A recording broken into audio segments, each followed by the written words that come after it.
I want to know how you can build something people care about, that they come back and that they tell other people. It takes time. It takes those days when no one's cheering you. As an entrepreneur, no one's cheering you on. You've got to cheer yourself on. More important that you put your face in front of the brand, Okay. that you become the brand. And for many years, Mark, I put myself behind the company brand. By putting myself in front of Bournemouth Sevens Festival, and by putting myself in front of Eventful Lives and everything else, the amount of opportunities that come your way through DMs, or people wanting to connect with you, or people opening doors for you, I can't speak highly enough of it.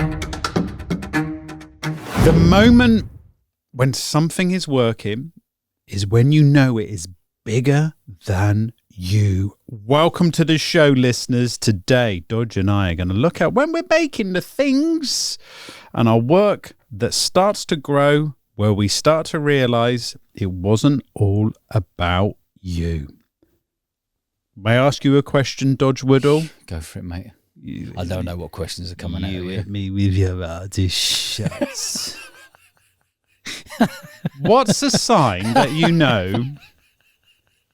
What's a sign when you know that something that you're working on is becoming bigger than you? Well, I think everything becomes bigger than you. But go back to where you started. Yeah. Like, for instance, with the podcast was an idea. I'm going to do this and I'm going to be resourceful. Or festival. Yeah. Or I know with Fleur and the time that you spent at the beginning. When do you know it start? When do you know it's not just me anymore? When does that moment start to happen? I guess when you start employing people, because people always talk about entrepreneurship is a one-man band. That's bullshit. It's not true. Potty mouth. Sorry, I went bull and I pulled myself back there, didn't I? It's just not true, mate. You need to build a team of people to take on the journey. But by building that team, you take the risk, you take the financial risk, but you can get the rewards as well. But actually growing something with other people around you is a beautiful feeling. And giving people autonomy and giving them the freedom to be creative. That's what I love, Mark, here. Like, whatever world we've been in, whatever industry, whether it's entertainment, whether it's podcasting, media, live events, festivals, tech, it's having the ability to be super creative every single day, and having the wonderful thing of being able to bring people on board with you and give them the freedom to be creative every single day. Yeah, and I guess I understand that's a big thing from your side as well, as giving people that responsibility. Yeah. Like, I know I put time and effort to make this work. Now, rather than it being me, we can make this work. Yeah. And are there things that you've had to kind of leave when you know something's work? What are the things that you hand over to other people, for instance? Well, you always look to employ someone to do the stuff that you can't do or don't want to do. What aren't you good at? Loads of things, mate. There it is. Loads of things, mate. I know what I'm good at, and I know what I'm not good at, like formalities, emails, pulling things together operationally. That's not my bag. Being creative and employing people and seeing the best in people and getting the best out of people and motivating, and they're my strengths. Opening doors, contacts, they're my strengths. But when you employ people and then they are taking your business to another level, you know you've employed the right person. Mm. But I just want to employ people who I genuinely really like, who I'd want to go and have a beer with. I'm not saying I go have a beer with all my staff all the time, but everyone I employ, I just like people who are like sponges, who've got the right attitude and are willing to learn. And I'm willing to learn off them. I want to learn. I'll learn. I enjoy learning more as an adult than I did as a kid. Where does it get to a point where you let people help shape it? Does that come from trust? Is that just time? Someone's in the job, or when you kind of knowing that, look, we're making something here. This is starting to build momentum. You have to let go, Marky.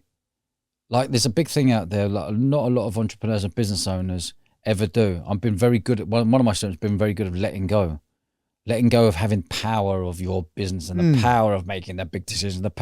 Let it go. You know, if you've got someone who you really trust and respect and like and know they've got your best interests at heart, give them that responsibility. Give them your contacts. And when someone comes into your business, and they certainly have done over the years, People have my contacts. I'm not like, well, I'm going to keep all these top contacts because you don't need them, because if you have these contacts, they might end up snapping you up and poaching you. And I'm very open with the whole lot. And it's a beautiful feeling of letting go. I guess, and as well, the team develops skill sets that they probably didn't know that they have when, other examples from your side is that thing of like there starts to become a team around it, and you're seeing other people develop. Can you share more around that? That's a lovely feeling, seeing people develop, seeing people pushing boundaries. Because if you work for an entrepreneur, you are going to be juggling marketing, you're going to be juggling sales, you're going to be talking about brand, you are going to be cutting deals, you are going to be trying to get the best deal for your company. You know, all these skills that you will be learning along the way will make you a better human being and an entrepreneur within your own right whenever you leave that company. Whether you leave that company and go and work for another company, after working here, working by my side for a year or 2 years or 3 years or 4 years, you're going to go into other companies and you might be 23 years old, but you're going to know a lot more and be a lot more employable than most of the 30, 40-year-olds maybe sitting in that company. You know, so anyone out there who's thinking about setting up their own business, I would highly recommend go and work with an entrepreneur for a year, 6 months, a year, see what you can learn off them, because it's a different way of thinking. Have you opened up and let people shape what happens, for instance, with the festival, like the input that people put in? How was that? Yeah. What Great examples? question, mate. Yeah, it's a really, really thoughtful question. It's that there, when we're talking about the festival, they've got people in my mind who have been my managing directors from early doors, whether it's Sophie Christie, wonderful. She was with me for, I think, for sort of 8 years, I think. And then Craig Matthey, who was with me for 11. Wonderful managing director. Like he was one, unreal. And they both were. And then Paul Ashurst. And, you know, Paul come on board as a 21-year-old and Craig come on board as a young lad on 14 grand. And they worked all the way up to big salaries. And, you know, I just believe in people. And I don't care what age you are, Mark. Like, if you're good enough, you've got the right attitude, you'll become a director in 2 years. I don't care. I'm very proud of by promoting people through the company quickly if I know they've got that stardust. And going back to your point there, every single one of those managing directors for the festival business has all played a huge part to where we are today. They've been rewarded handsomely as well. They've been given the freedom to be the boss. Yeah. Because I don't go into the office day to day. I don't like office environment. I'm happy at home in the kitchen and at home working off WhatsApp and making calls and whatever. And I come in to motivate and help and give people their self-belief. But let them run your company. And once you let go, they feel like they're in total control to make decisions, and let them make the decisions. How does it get to that point? Going 2 steps back, how does it start to get to that step? Is it because you know you have it's the seed of an idea that you know it can work and branch out, or is it somebody's belief that they know it can work? If someone's starting up, is it all because they know that there is a space for it in the marketplace, something that isn't served? Where does it all start? Like for you, for instance, for the festival, where does it all start? Is it because you know I know this can work? Well, I saw a gap in the market. There was a gap in the market, but again, I keep banging the drum on this. You've got to do your homework more than anyone to find out what the competition is, how much they're charging, what does it look like, what dates it's on. And if there is a gap in the market, like I identified in 2008 to create a sport and music festival, that was an opportunity for me. But everyone around me was going, "You're mad, that won't work. Why would you mix sport and music? All we know in the UK and around the world is just music festivals." Well, I'll give it a go and see what happens. And then you create niches, and then you work out where your audience are. You know, when you are targeting sports teams, you know that you can target all these teams via the power of social media to get to the team captains. Once you've got the team captains, and then they're organising their end of season tour to come down from Edinburgh or Cardiff or wherever it may be, or flying in from Dublin or different countries, they're coming with a squad of 20, 30 people. You know, all of a sudden you're bringing, if you go to a music festival, no one goes and buys 20 tickets for your mates. You might buy two or 4s. You know, so then we start seeing bulk people coming down, and then we say, well, okay, well, they're playing sport from 9 a.m. to 6 p.m. And then this party crowd are coming in and from like 3, 4 in the afternoon coming to party till 1 o'clock in the morning. So then you've got these two audiences, and then you're trying to work out the flow of what's the flow around the festival site. How quickly can people get a beer? How quickly can people use the toilets? What the toilet's like? What's the CCTV like? Is everyone safe? Where are the security placed? You know, there's a million things to... This is a really good part now, because this now starts to move on to, you're talking about audience, the participants, the people that take part in the tournaments and everything that's happening. How do we, when we look at the audience side, how do we start to know, this could also be related to making a podcast, is that how do we know that people are coming on our side and joining in with it and participating, rather than just being the bystander, or someone just sees a post and it just rolls on? Where do you start? Where do you see that? Is it the fact where you're seeing someone physically in the space? Is it the fact that people are commenting? Is it the fact it's all of that you mentioned? All of that, everything you mentioned, it's the comments, it's the feedback, it's people buying into your weekend, it's the return customers. You know, your return customers are key. We get seriously high percentage of people keep returning, want to be coming back because they know we throw a good party. Beyond revenue, what do you put a lot? What do you put more effort into? Do you put more effort into one more than the other in terms of beating what we did the year before? So I'll go around and see how I can prove. When I'm walking around, I'm going, how can I improve this year? How can I improve this year for the following year? So I take every year as it comes. You can never, in business, you can never sit on your hand and feel like you've made it. I certainly don't. I go fresh again, like you haven't made it. Next year, what we've got to do again, as if we haven't made it. As long as our reputation is super high, and we've got a wonderful reputation across everywhere, that's where my main focus is, of people leaving there having a really good taste in their mouth after the weekend.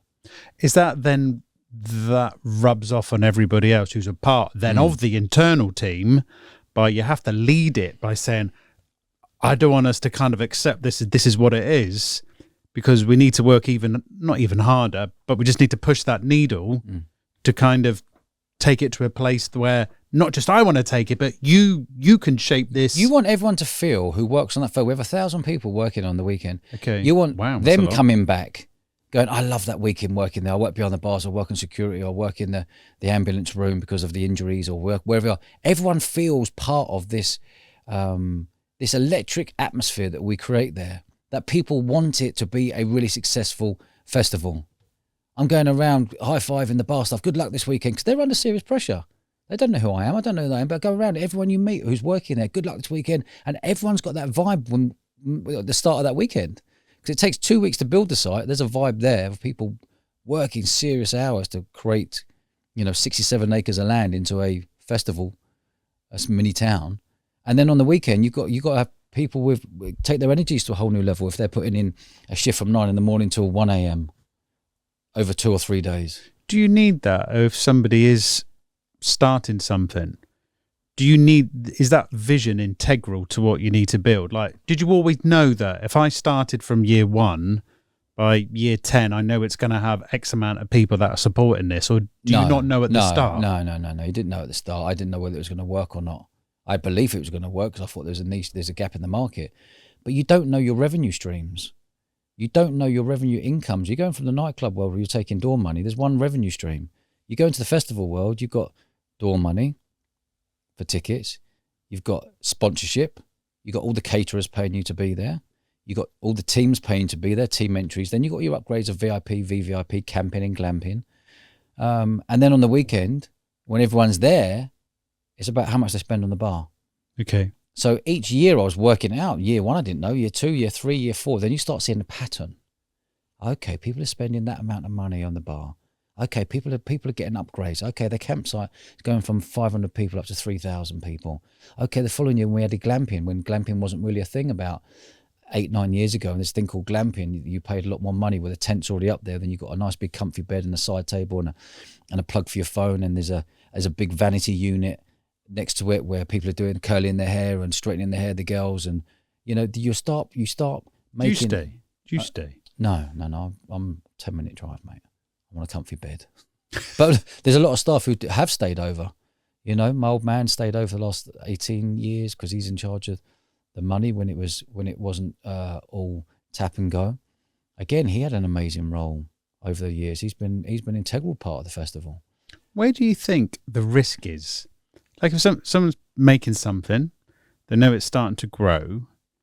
Where do you see the risk can be for people? Is it a fact that it grows too quickly? Is it a fact it goes further away from what their original intentions were? Say it could be a podcast you're doing and the podcast gets, it's got great listenership, but it's going in a path that you never wanted it because you started it with a particular angle. Where do you see the risk going from? That's what happens, mate, in business. You look at all the big businesses. You look at how Amazon started selling books, or you can look at other big businesses that Peloton or whatever the different brands, they never started out to doing what they do today. You end up going on a business journey, and by being curious, you'll have a conversation with someone and said, have you thought about doing that in year 3? Oh God, I haven't. All of a sudden your business might completely change. So you've got to be open to change. A lot of people don't like change, but you've got to be open to change. You've got to be super curious. You've got to have the most amount of optimism you possibly can as an entrepreneur. But things do change. Directions do change. But going back to your original question there was, what pressures do then come on? The pressures are that you might have a product that you're trying to sell and it might not sell like you thought it would. Yeah. Then you might have to pivot and go, well, what else can I sell? I still want to do this, but don't go for that shiny object syndrome where you think, okay, my mate's doing that over there, I'm going to copy him. And all of a sudden you put that one to bed and you're copying there. And I've seen many people do that. But the biggest, when growing a business, the biggest thing can really take your business from that level to that level is employing the right people. Your next employer, your next employee who's coming on board. That for me makes the biggest change.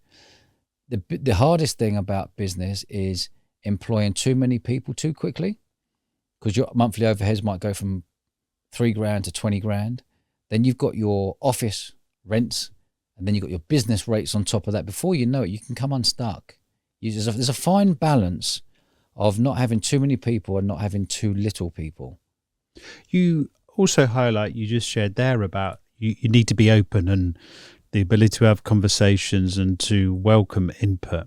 What does change look like for you to make something that can still be here in another 5-10 years? How has that changed? Whatever needs to be done.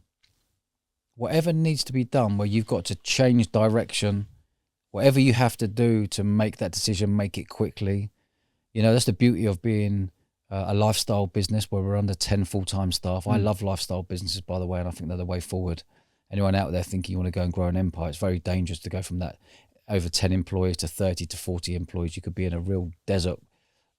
I call it the dark blue seas there, where you don't really know where you're navigating, and you're trying to break the back of something, but you then need more money coming in. You've got angel investors, then you've got venture capital investors coming in, and they want every pound of blood out of you. Then you lose control, then you don't start enjoying it as much as you did, and then you're growing too quickly because you've had all this money chucked in. The investors want their return quickly.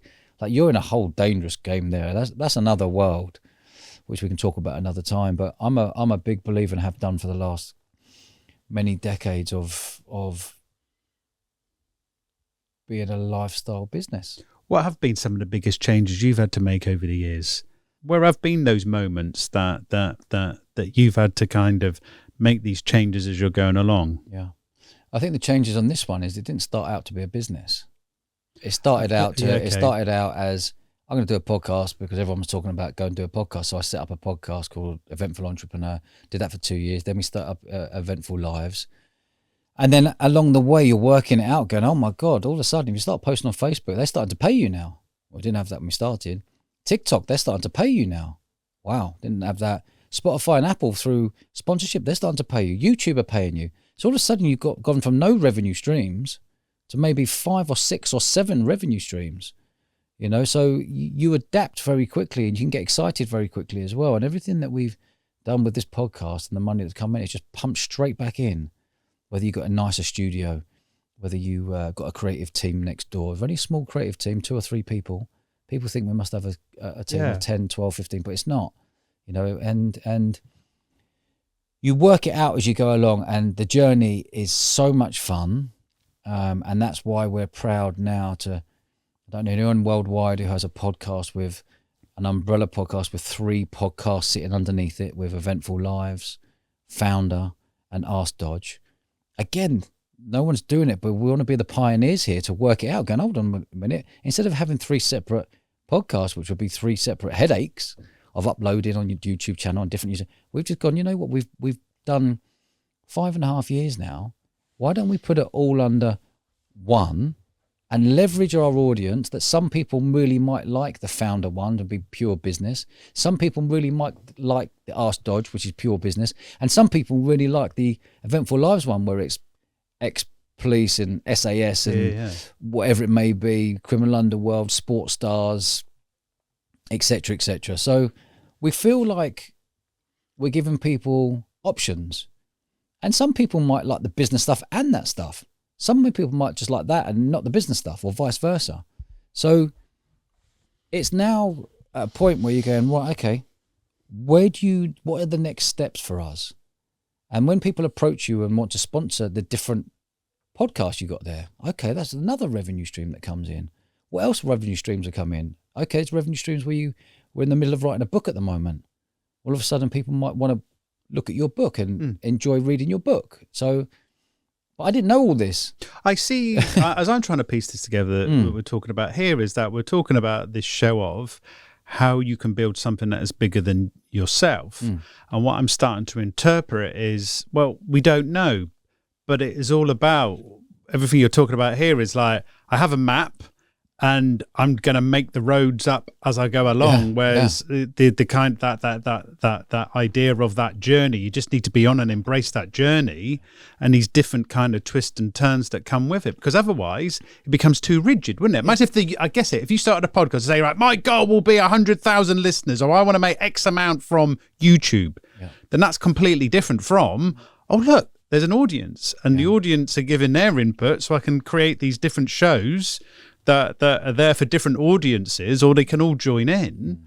Is that the ability to make something bigger than yourself is by actually not knowing where it's going to... And also having different revenue streams. Any business owner out there, don't just stick to one revenue stream. You know, we've got 3 companies. So if one goes down, you've got another one there. If another one goes down, you've got another one there. And then within one of the media companies, we've got a podcast. And we've got three different podcasts under one. I didn't expect that to happen. It's just an idea. You go, well, God, we could add it to that. What about people like when we're on the podcast, people want to hear more business stuff. Well, I don't just want to do business stuff on Eventful Lives. Why don't we do a separate one where it's just founders coming on, where people just love the founder thing, or like this sort of back and forth chat we're doing on Ask Dodge. So it's about being open to change.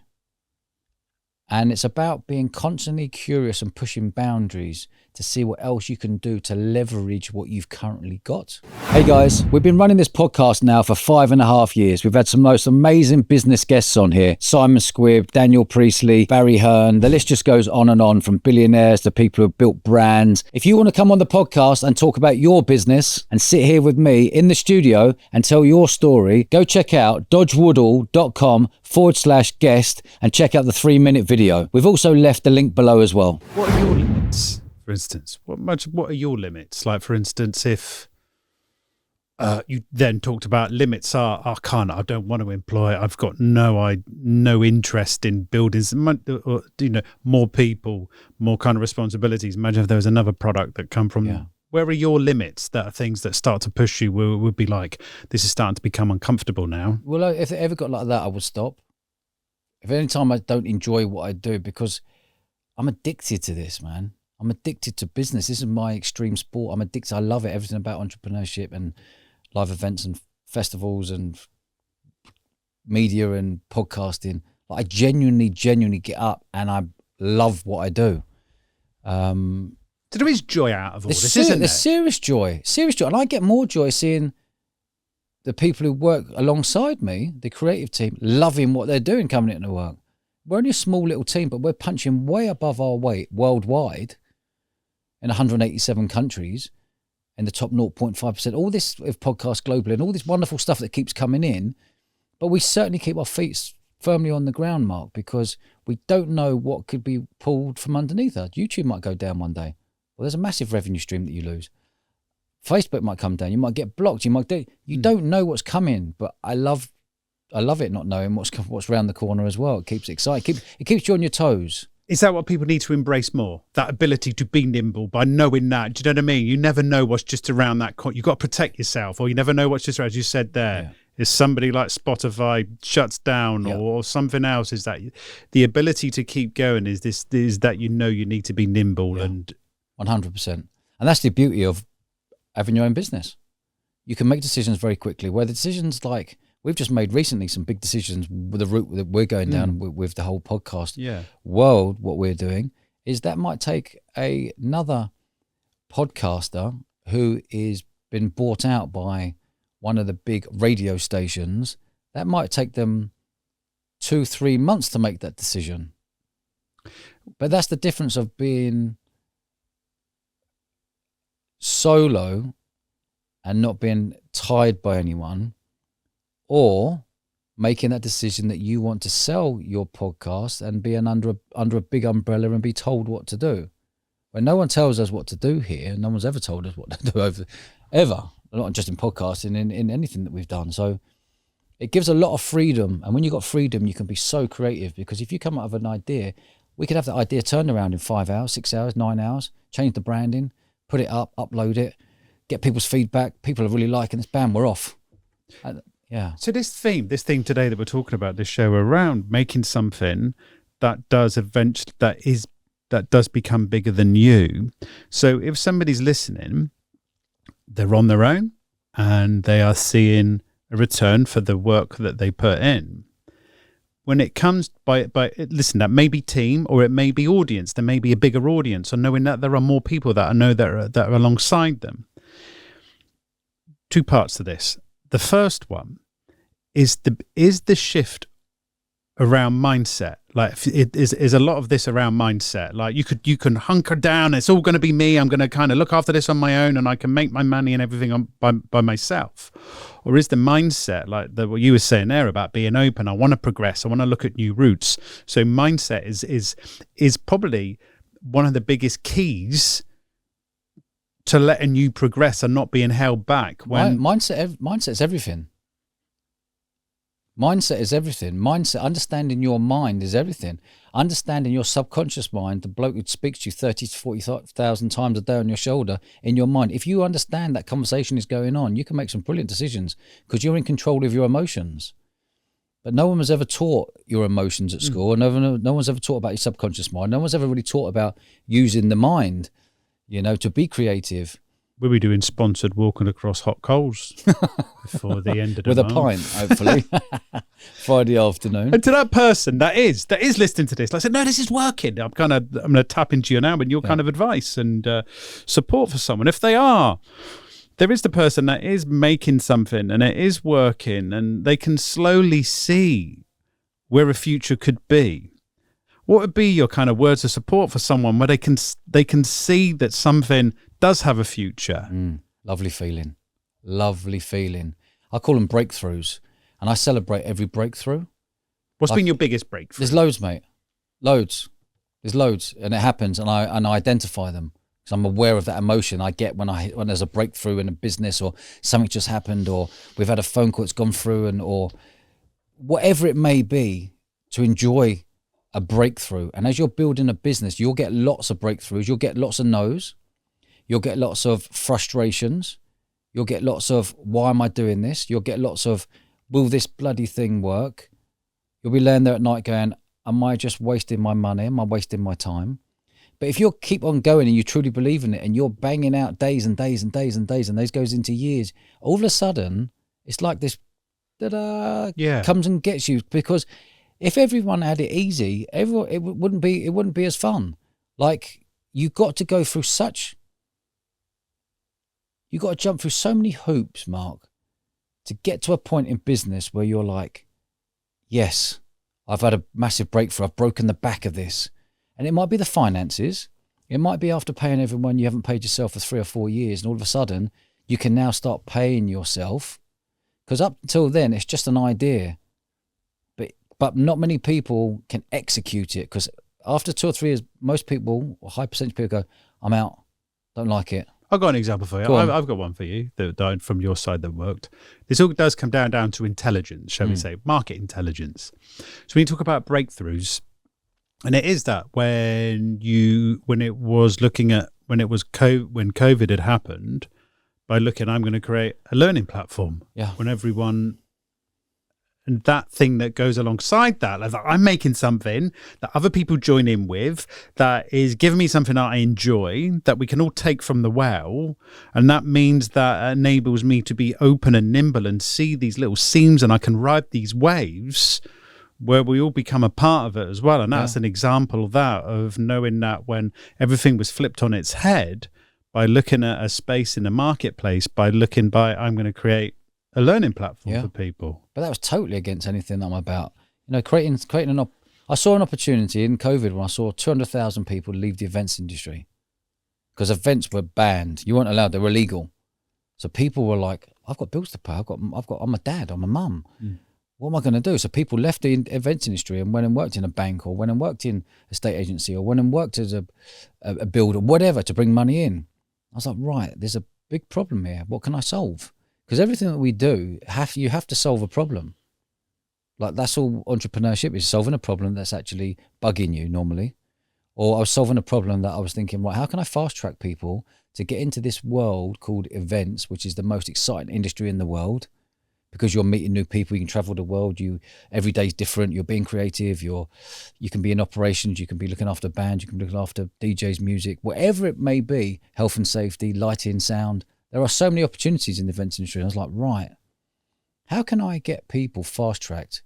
I was seeing these events degrees where people were paying £27,000 for a degree, for doing a course.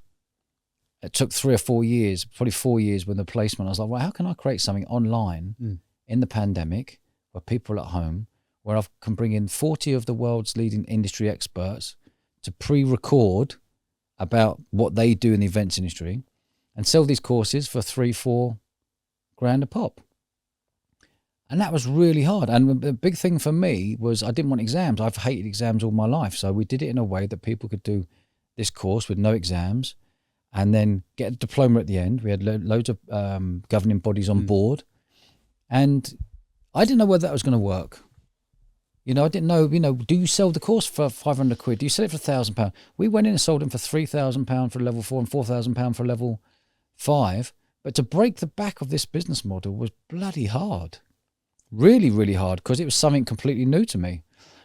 So luckily we built that business and we sold that business last year in December 2025. And what a journey that was. But it comes down to being open and knowing that there are opportunities in so many different places. I'm just looking at a way now to kind of start to round up to this show, is that when we do start around about, when you know that what you're doing is working, you accept that it is never all about you. You have to find those moments where you have to step away and recognize help and support is out there.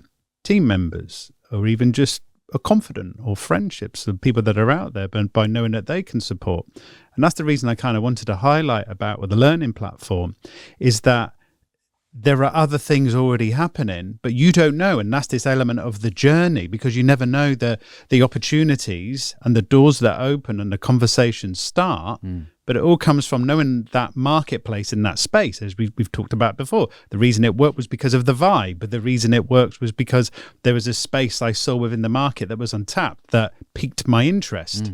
And by having that curiosity around the central thing, isn't it interesting? Has everything always been built around that thing of bringing people together in whatever it is? Now you're listening to an audio or watching a video. But it all comes back to a central... we had to go online, Marky. You think in the pandemic, what an opportunity to go from in your 20s indoor venue, in your 30s outdoor festival, and then a pandemic come along. You're like, well, I need to go online. You've got to adapt quickly. You've got to think of what the culture is. What the culture is going to change. I knew what was happening. Something big was happening. Culture's changing. How can we develop and build something that we're still bringing people together, but actually speed people up, that they could do this course in 3 months instead of 3 years, but it's 3 grand instead of 27 grand. And then all of a sudden you get them into the events industry via my contacts. So all of a sudden you're getting people jobs. So you're creating a massive win-win again, and you're breaking the back of a business model that's outdated of people going to uni doing an events degree. Some old boys on stage reading from a book written 30 years ago about something that happened 30 years ago. That's what I do. But times have changed. We've got to be very, very quick and nimble.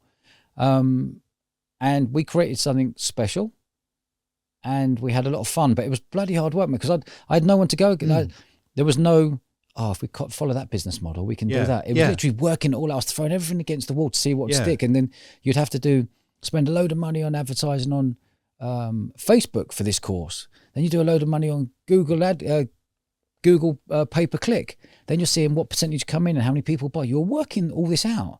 I wouldn't be able to do that by myself. I employed good people around me. Ed Brown, who was, I think he became managing director at 23 or 24.